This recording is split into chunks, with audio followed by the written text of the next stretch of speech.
Other top story here today, LA's mayor and other top leaders are responding now to the U.S. Supreme Court decision to lift restrictions on immigration stops across LA. NBC4's Conan Nolan live right now in downtown LA with more on what this means and the messages from city leaders. Conan. That's right, Colleen. City leaders, the mayor of Los Angeles, outraged. We'll have her comments in a moment. This was a 6-3 decision from the conservative majority of the U.S. Supreme Court, which essentially overturns an L.A.-based lower court, which last month and earlier had said that immigration and customs enforcement agents could not use, at least in the 7 counties of Southern California, somebody's language where that immigrant worked, a car wash or a Home Depot or a construction site, whether they spoke Spanish or not. Said any kind of combination of those elements were a violation of the Fourth Amendment against unreasonable searches and seizures. But the High Court on an emergency order said no, it is not a violation of the Fourth, at least temporarily. They will hear the arguments, the pros and cons over this whole issue later. But for now, immigration and customs enforcement can go back to what they were doing with those roving raids or those roving enforcement actions at various, again, Home Depots or car washes, for example. The mayor of Los Angeles had some very strong comments about this just a few moments ago in the Westlake district at an anti-ICE rally. Justice Sotomayor said it best in her dissent. She wrote, "We should not have to live in a country where the government can seize anyone who looks Latino, speaks Spanish, and appears to work in a low-wage job. Rather than stand idly by while our constitutional freedoms are lost, I dissent." And I agree with her. I dissent. We all dissent. And let me just say, we will bring justice to this issue, to our community. We will not stand for this type of discrimination and racism. A spokesperson for Immigration and Customs Enforcement said that this was the proper ruling. ICE agents had been following the law. They're going after the worst of the worst, getting murderers and rapists off the street who are here without authorization. The High Court, in its majority opinion, said there's nothing that prohibits an immigration agent from engaging in a conversation with somebody they suspect may be in the country illegally. But speakers at this rally, including the mayor, says it's often not a conversation, but rather an incarceration. Conan Nolan reporting live from outside the City Hall in the Civic Center. Back to you. All right, Conan, thank you. And Governor Newsom released this statement after the Supreme Court ruling. Trump's private police force now has a green light to come after your family, and every person is now a target. But we will continue to fight these abhorrent attacks on Californians. Well, the court's decision impacting Latinos, both U.S. citizens and undocumented, and many say they're just worried. Meanwhile, organizers behind some local Hispanic Heritage Month events say they're taking precautions. NBC4's McCullum Medina live at Long Beach to explain. Mac?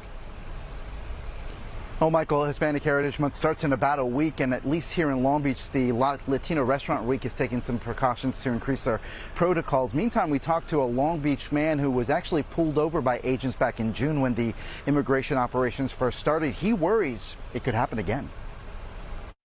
This is what the world's coming to now, to, point over anyone who's brown.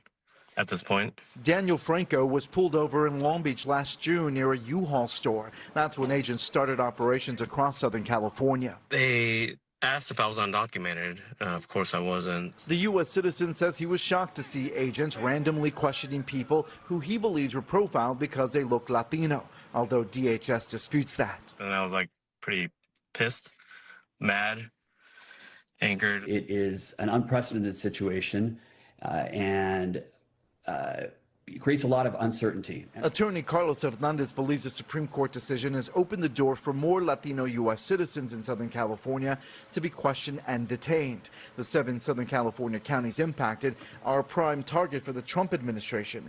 It believes close to 2 million undocumented immigrants live in those counties. The Immigrant Policy Institute estimates L.A. County has nearly 1 million undocumented immigrants. Most of those immigrants are Latino, and Hernandez says with nearly half of the overall population also Latino, it'll make it tricky for individual agents who he says the Supreme Court decision gives discretion to determine if someone is a citizen or not. As we saw in Montebello in June, Brian Gavidia and Javier Ramirez, two U.S. citizens, were detained during an operation at a tow yard, despite telling agents again and again they were citizens. One of them literally just tells them, hey, just get him, he's Mexican. Hernandez says all Latinos in Southern California should be prepared with documentation that shows they're either a citizen or legally allowed to be in the country. A real ID identification card is federally recognized. It's an ID that will get you on an airplane. It's recognized by the federal agencies.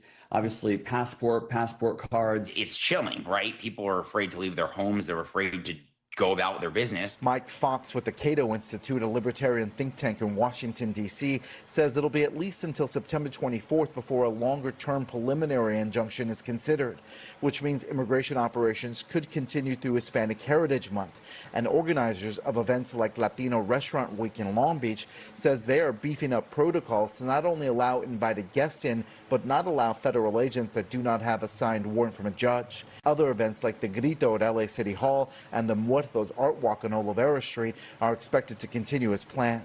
I might have to carry a passport just to, prove them over and over that, I was born here. For Daniel, he fears the next few weeks will see more operations. Of course, they'll go after us again and again till it ends.